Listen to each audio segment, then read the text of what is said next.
everyone, it's Froggy, and I'm back again with another episode of Willow Wonderful World. So, hopefully this next letter will be a lot better. An 18-year-old boy. Oh boy.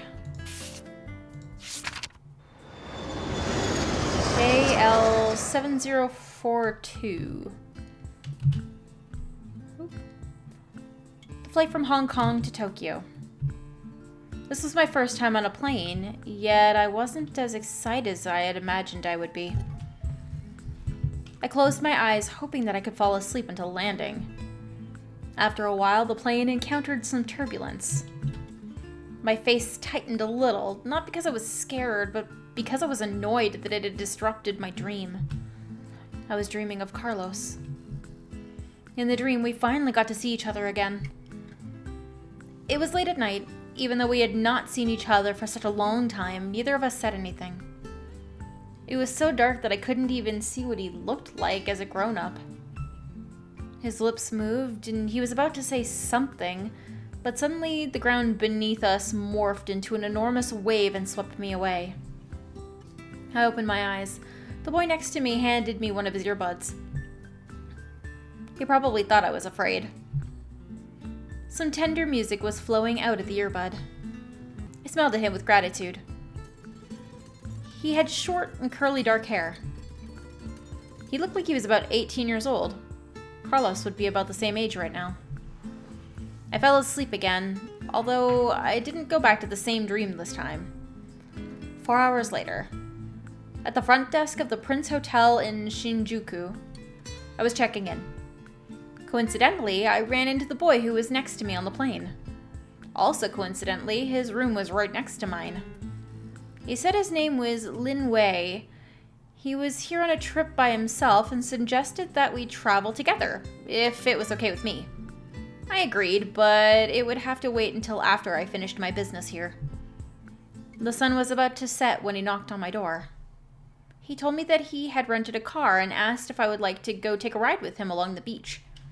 I said yes.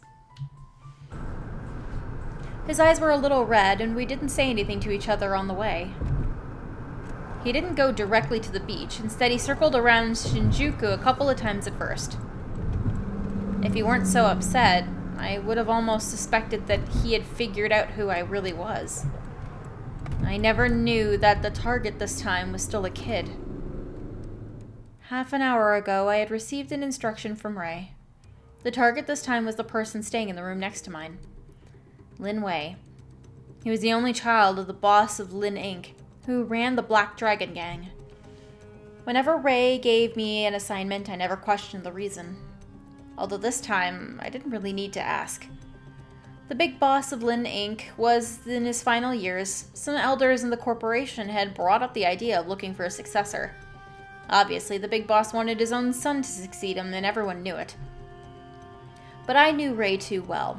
He wanted to be the successor. The gang had plenty of enemies in the criminal underworld. This time, Lin Wei was traveling to Japan alone without any bodyguards. It meant that this would be the perfect opportunity for Ray to take him out of the equation. It was quite windy by the ocean. There were a couple of tourists hanging around the beach. I planned to complete the assignment once they left. Lin Wei stood there, facing the ocean. He closed his eyes and spread his arms. He looked like a bird who was about to ride the wind and fly into the sky. Miss, have you ever thought about what we live for in this world? I fixed my hair that was flying in the wind. For me, simply being able to live is good enough. I never thought about something so deep. Lin Wei kept his posture. Well, do you have an important person in your life? I do. I looked at the ocean. He put his arms down. What would you do if you couldn't be with that person? I'd wait. He looked back at me. His face was covered in tears. What if you know that you'll only be waiting for nothing? I suddenly realized that I had never thought about this possibility. Miss, I know what you're doing here. I have seen many other people like you.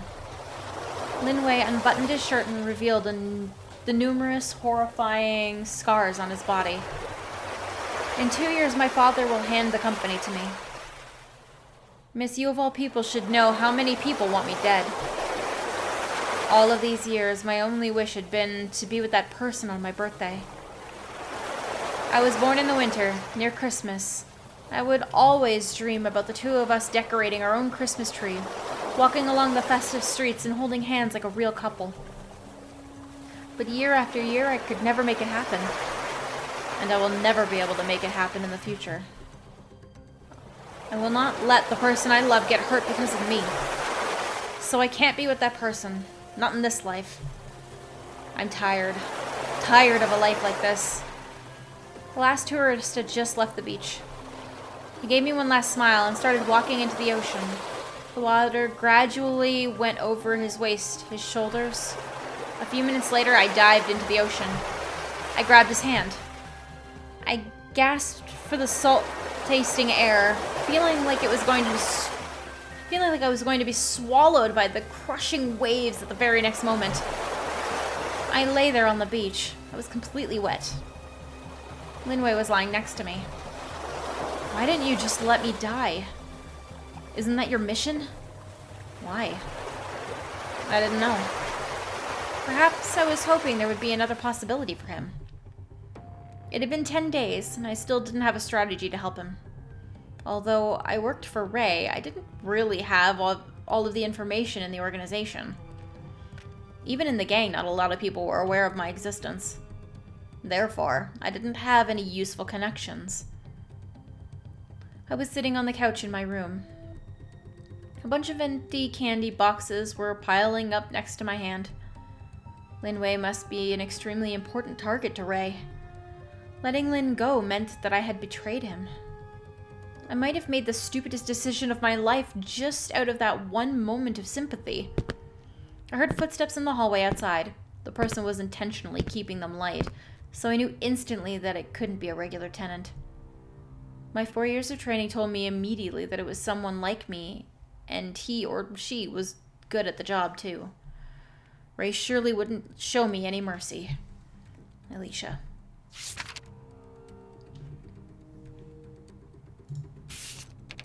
Alright. So I'm tired of that. He gave me one last smile and started walking into the ocean. A few minutes later, I dived in the ocean. I grabbed his hand.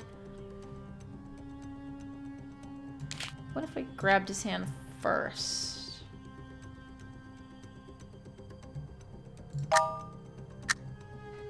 Maybe it's just that simple. I climbed back onto the beach and looked at the dark ocean. The surface was almost pitch black, beneath which hid many invisible but violent torrents. The water was also much colder than I expected, and I could feel the chill in my bones. I dove in a few more times, yet I still couldn't find Linway. He had disappeared into the dark ocean. I felt as if a part of me had disappeared with him. Okay, A rank. We'll retry that, though.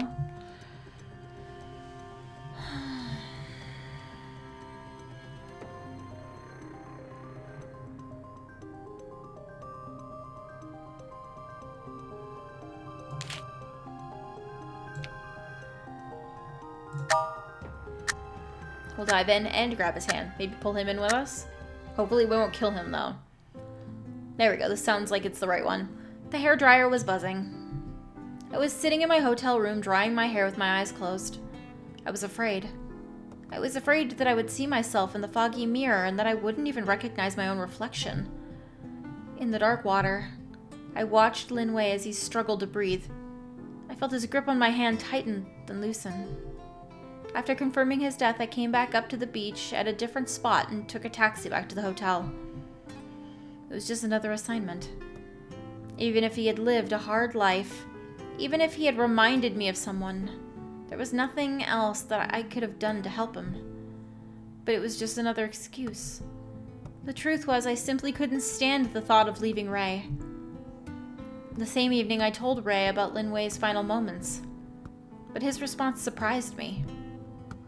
Starting from tomorrow, you are free. Wait, we get our freedom? Okay, hold on. Dived into the ocean, grabbed his hand. Let's see if there's another way to do this. What happens here?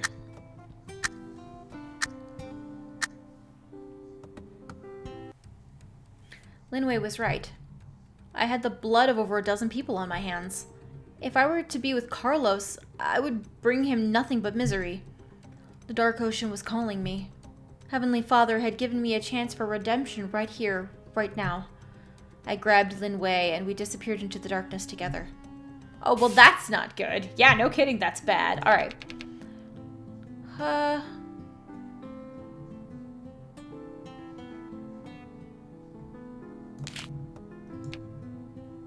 over his shoulders. And then I grabbed his hand.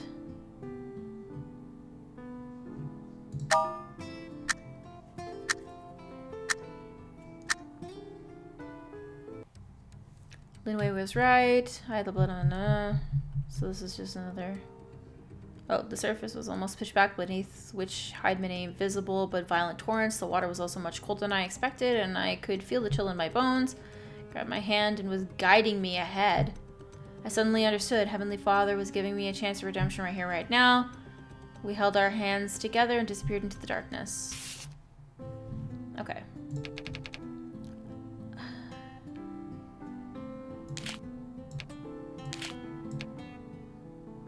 think it was this way. There, yeah.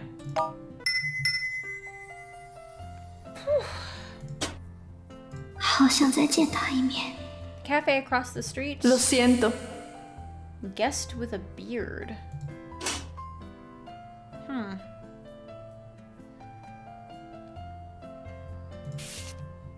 Guest with a beard. 9 a.m. It was the least busy hour of the day in the coffee shop. I was wiping up the glass carefully with a cleaning cloth.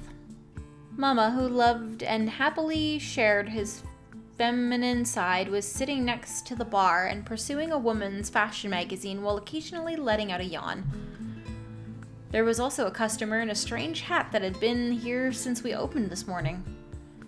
He put out his 8th cigarette in an ashtray, put down an adult magazine that he had brought with him, left his booth, and went into the guest restroom. There was no one else in the shop but the 3 of us. I had left Ray half a month ago. I didn't know where else to go, so I came back to Maple House. I still had the same decorations, but not the same people. Raj had gone back to India. Hang had become a legal resident and got married. On my first day back, I told Mama everything about being auctioned off and abused. But I left out everything related to Ray. Mama was crying so hard that his entire face was wet. He hugged me so tight and told me of course I could come back and that I could stay for as long as I wanted to. I tried to get back to a normal life. I wanted to save up a little money so that I could bring Carlos over to live with me. A middle-aged man with a thick beard had just walked in. I was carrying a glass pitcher of water when I accidentally bumped into him at the door. Water spilled everywhere. I got the pitcher 20 centimeters from the ground before it got smashed into pieces. He was carrying an umbrella with a long handle. It was raining heavily outside. My clothes were soaking wet. Water had spilled onto my clothes. The black dragon tattoo on my stomach became vaguely visible through my wet shirt. I apologized and turned around to go into the back room so that I could change into another shirt. I'm in a hurry. I heard something else hidden inside his 4 short words. It was an extremely familiar sense of menace. Then I noticed his umbrella out of the corner of my eye. I didn't suspect anything earlier because of the rain, but now I realized that his umbrella was completely dry. I ducked down and sprinted to the kitchen. Multiple deafening gunshots erupted behind me. The meticulously painted walls were littered with holes from a shotgun. I dragged Mama into the kitchen. His fake eyelashes had fallen off. There was nothing but a bloody hole where his left eye was supposed to be. His and my blood was spreading all over the kitchen floor. Suddenly I heard a flush coming from the restroom outside and nothing else. He was so confident that he wouldn't even bother coming in to make sure that we were dead. The bearded man must be coming after me. He couldn't be here for any other reason but revenge. I had made a mistake. I should not have come back. I should not have expected to lead a normal life. My mind was becoming cloudy. Mom, I'm so sorry. It was my fault. Alicia.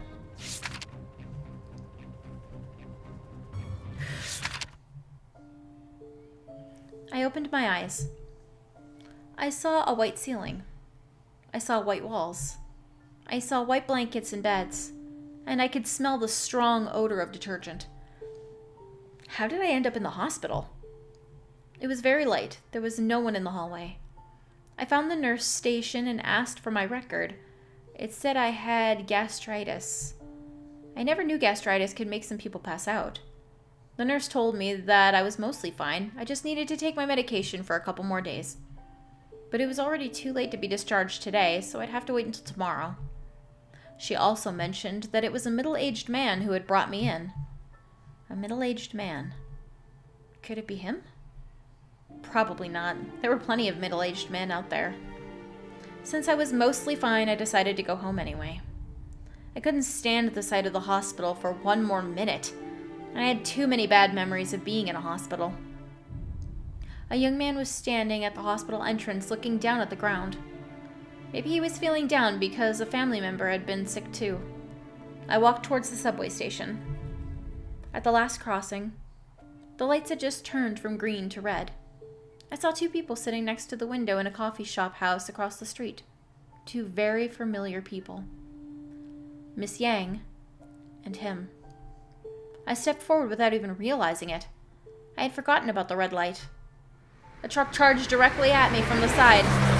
Its headlights had blinded me. My entire body was swallowed by the light. The truck didn't stop after hitting me. I had been left lying in the street when someone found me. It happened to be the same young man who had been standing in front of the hospital earlier. I was brought back to the hospital, but this time I wasn't mostly fine. I probably would not survive the night. I realized that I had so many regrets. Why couldn't I tell him how I truly felt? Why would I always have to be torn apart from the most important people in my life? When...